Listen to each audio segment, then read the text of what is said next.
So I've been working on a ton of upcycled Crocs or clogs recently, and I've had a number of you ask me to show you how to do this little triangle piece, which essentially is just a half granny square.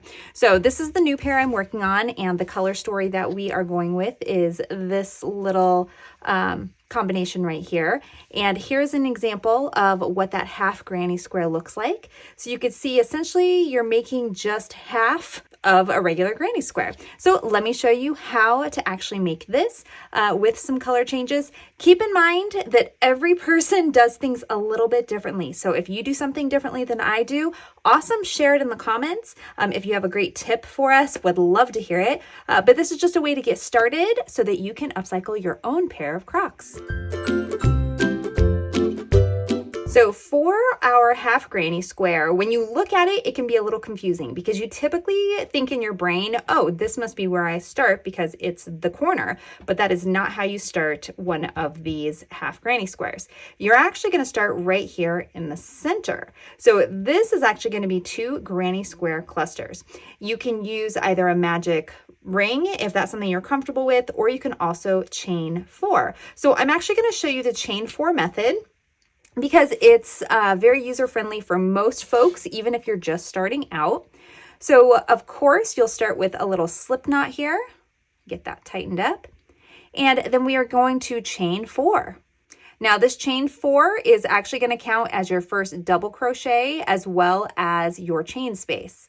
So using your finger can really help with this because especially when you're working with this yarn, this is very thin yarn, and this is a 3mm hook. It can be super helpful just to get used to playing with your dominant finger, just to hold that yarn in place, because we are going to now do a double crochet into the first chain. So you're going to yarn over, put your hook into that first chain space, yarn over and pull through, yarn over, pull through 2, and then yarn over and pull through the other 2.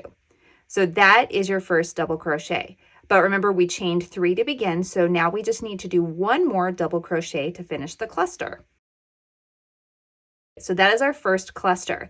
Now, depending on what type of granny square you're working with, the number of chains you do between clusters can vary. So for this particular pattern, I am doing 2 chains between clusters. So we just chain 2.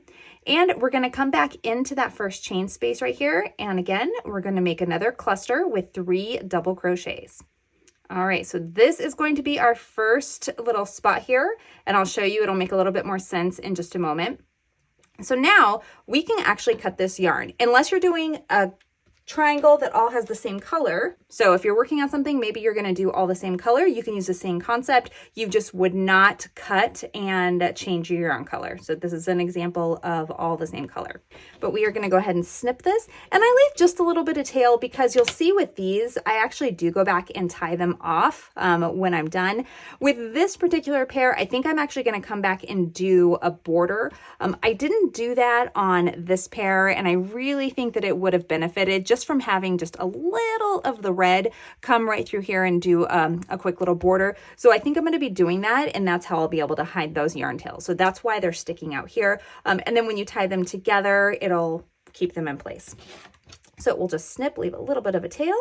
All right, now don't pull it all the way through though, because now we need to change our color. Whatever method works best for you, I would absolutely recommend.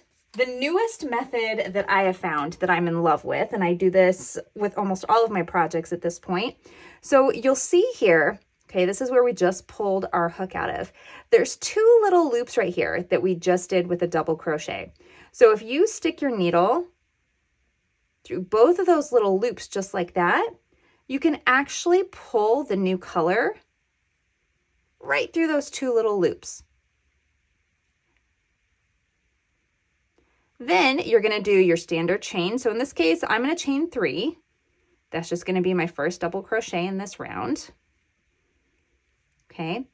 Now you could just take that first color from this first round and just pull that right out. That's it. And now we have this nice, perfect little color change. So then we are going to turn our work. Okay. And then we're working out of this corner right here. So this is the corner that we're in. This is the stitch. we need to come back into this stitch right here and do 2 more double crochet to create that cluster. So yarn over into the chain space. And if the yarn gets a little loose, just give it a tug, and we'll do 1 more. So then once again, we are going to chain 2 between clusters. So there's 1, 2. Now for the second round in this corner, we are going to create a corner piece. So we're going to do 3 double crochet, chain 2, and then 3 more in the same chain space. And then we're going to chain 2 once again. And we're ready to come back and finish the round. All right, so we are going to come back to the top of this first double crochet.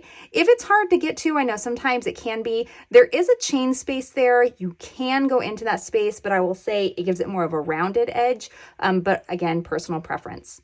So you're just going to go back in here and we're going to do 3 double crochet. Okay, and that is round 2. So on this corner piece right here, I'm only doing 4 rounds. On this one, I did 5, and this one actually mirrored the 5 color changes that were done on the original square. The reason this one's 4 is because the other corner is smaller. So you can see it's a little bit smaller. So we're just going to do 4 colors. So I'm just omitting this light pink color. I'm going right to this color right here. Now, when you get to your final round, one of the things that I like to do is actually only chain 1 in the final round. For the whole piece, I have done 2 chain, but I am just going to do 1 chain between the clusters in this corner. And for me, I've just found it just gives it a better shape that I am looking for. And then again, if you want to add a border, so I haven't cut my yarn tail yet because what I'm probably going to do is come back through here and then just do a single crochet across, hiding those yarn tails as I go. But if you didn't want to do that, you could actually just take your yarn tails and hide them in the back of your work, and you will have your granny square triangle all complete and ready to use for your Crocs. If you have other questions on how I put my pieces together or how I attach them to the Crocs, you can check out my crochet playlist for more details. And if you don't see what you're looking for, just comment and let me know, and I'll try to get you a video as soon as possible. Until next time, see ya!